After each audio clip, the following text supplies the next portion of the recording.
Spasić, visoki funkcioner SDB-a. Dobroveče, gospodin Spasić, i vama. Mašte ili istine? A s obzirom da se emisija zove Istina, gospodine Spasiću, onda je najbolje krenuti sa istinom. Pa, uglavnom sa istinom, znate. Međutim, čitava istorija tog obaveštajnog rada, treba reći da je to istorija ljudskog roda. Od prvih, verovatno kako se stvorio čovjek, on je počeo da špijunira jedan drugog, to je taj obaveštajni rad. I poenta istine, znate.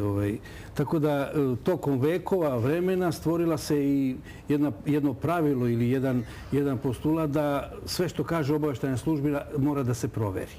Znači, služba koja proverava, nju neko želi da proveri. Danas smo došli u to vreme da vi imate čitave aparate, svaka država i na zapadu i dakle demokratske države imaju aparate koji proveravaju da li je istina ono što kaže obaveštajna služba, pa mi, vaši gledalci, mogu to da utvrde i sami sada ovi nedavni događajima u našoj zemlji, koji, iako je obaveštajna služba, dakle čovjek koji je predsjednik Saveta zaštite ustavnog poretka, je rekao da je to tako, naprosto svi traže nešto drugo iza obaveštajne službe. I ja kao bivši pripadnik službe, dakle čovjek koji se bavio stvarno velikim državnim tajnama, kada je u pitanju obaveštaj rad, ja kažem da je to sa punim pravom, jer i nama ponekad koji radimo u službi istina je jedno, a ono što izađe u javnost je drugo, a na kraju je sve nešto treće. Zato evo, gospodin Lučić... Da, ali to treće, ja mislim da... Gospodin Spasiću, koje po vama, koje su najjače obaveštajne službe u svetu? Da li to nekada izraelski Mossad? Vidite, ja sam se u svom poslu, ja mogu da govorim znači iz iskustva i procena nekih, ja sam u svom poslu susretao sa najtežim i najjačim obaveštajnim službama, dakle i sa CIA-om, i sa BND-om, i sa Mi-5 engleskim, i sa francuskim Deuxième Bureau, i naravno i sa Mossadom smo se susretali i tako dalje, jer je u to vreme o kome govorim, pa i danas je verovatno Srbija, a i bivša Jugoslavija bila jedno tranzitno područje za arapske teroriste. To je poznata činjenica. Mi smo čak i pružali utočište pojedinim arapskim, palestinskim grupacijama i tako dalje. Tako da se susretao sa tim službama i onda dajete jednu procenu koja služba bude najbolja. Naravno da smo mi uvijek to gledali subjektivno kao služba, ko će sa nama da sarađuje. Recimo kada je u pitanju BND, oni su veoma, nemačka obaveštajna služba, oni su bili veoma radi da sarađuju sa jugoslovenskom tajnom policijom, ali samo i svaka obaveštajna služba zapravo sarađuje dok ima svoj interes. Naravno. Čim nema interesa, tako da ja mislim... Kad se kaže, izvinite, kad se kaže da sarađujete, to znači razmjena informacija. Ali u kojoj meri, uvijek me stalno interesa u kojoj meri je ta razmjena informacija? Nema razmjena informacija, to su priče za malu decu koji šire, to su bajke, znate. Vi razmenjujete informacije samo o onome što vas pita. Tako ste i vidjeli da i naša služba kaže, evo uhapšeni ovi banditi tamo u Brazilu negdje. Od naše službe je brazilska policija dobila samo ime i prezime, nema više. To tako se razmenjuje. Znači, mi smo razmenjivali informacije u tom smislu, recimo sa BND-om, ako, recimo, predsjednik Tito, bivši ili ne znam, bilo ko ode od visokih funkcionera jugoslovenskih u inostranstvo, dostavlja se jedan spisak terorista koji mogu da načine neku terorističku akciju i Amerikancima i tako dalje. Eto, to je taj razmjena informacija. Oni onda nama kažu, mi bismo njih izolovali to vreme i tako dalje. Mi to izuzetno poštujemo i onda mi smo u stanju, ne mora služba da proda, nego će recimo, evo gospodin Dejan, da proda neku informaciju kroz nešto da i oni budu zadovoljni. Znači, uvek služba vodi računa da ne proda ono što je njeno.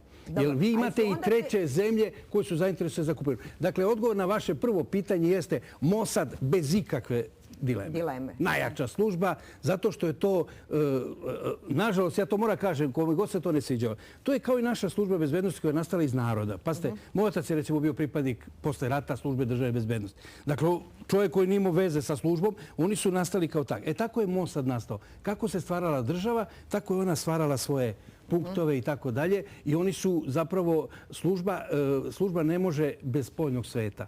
Lako je u Izraelu ili u Srbiji ovdje špijunirati.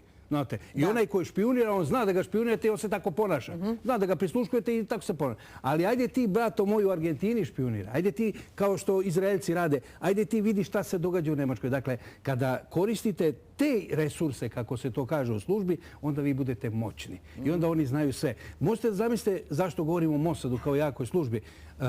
Izraelci koji uspevaju da angažuju potpredsjednika, recimo, palestinske organizacije za saradnju. Da radi sa njim. Mislim, vrhunac vrhunca. A da što mi još interesuje, gospodin Spasiću, interesuje kad ste rekli mi tu, znači, mi tu informaciju prosledimo, tako, otprilike, pa on ide da se širi. Da li su onda ti, znači ja, sad gospodin Dejan Lučić, ne znam, Petar koji je iza kamere, da li smo mi sad špijuni?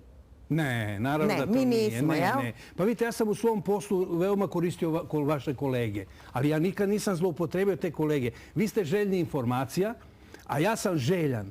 Jer ja ne mogu na drugi način da se suprotstavim, recimo, albanskoj neprijateljskoj emigraciji. Tako da su moje neke priče, istinite priče o Hašimu Tačimu, o, ne znam, raznim tim banditima sa Kosova i tako dalje, one su, recimo, u dnevnom listu Borba išle preko moje sestre. Jer smo ja procenio da mogu preko nje da objavljate. I kad on pročita tu informaciju i kad javnost pročita tu informaciju, onda i meni lakše postavljanje, jer dobijam i reakcije i tako dalje. Dakle, nikada to nisu špijuni, to su ljudi koji svesno, nesvesno su pomagali na neki način, a možda su i odmagali. Da. Taman se pogodio. Da. Elem, gospodine Spasiću, ja sam vas prekonala zato što smo uključili gledalca. Priča je bila da li ljudi koji dobijaju određene informacije... Da, nisu špijun, nisu klasični špijun. Ne, pa to nikad. Ko se to naziva onda klasični špijun? Kažemo, on špijunčina jedan. Vidite, špijuni su, recimo, imate različita tumačenja, ali pravi špijuni mogu biti ili pripadnici službe za pojedine obaveštajne ili kontraobaveštajne službe ili lica koja se angažuju od te službe. Tako da imate neku službu koja svoje radnike šalje direktno u operacije.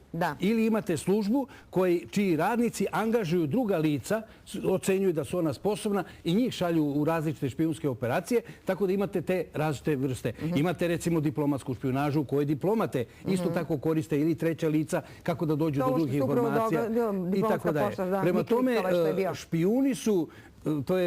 Kod nas je to nekako ružno. Znate, i klinci kažu, ti si baš pravi špijun ako ga tamo oda za neku loptu, ga je razbio prozor. Ali špijuni su ljudi, verujte mi, to su ljudi koji pomažu svojoj zemlji i to će nama, koliko god to sada zvučalo glupo da kažem, to će nama i trebati dok postoji ova zemlja.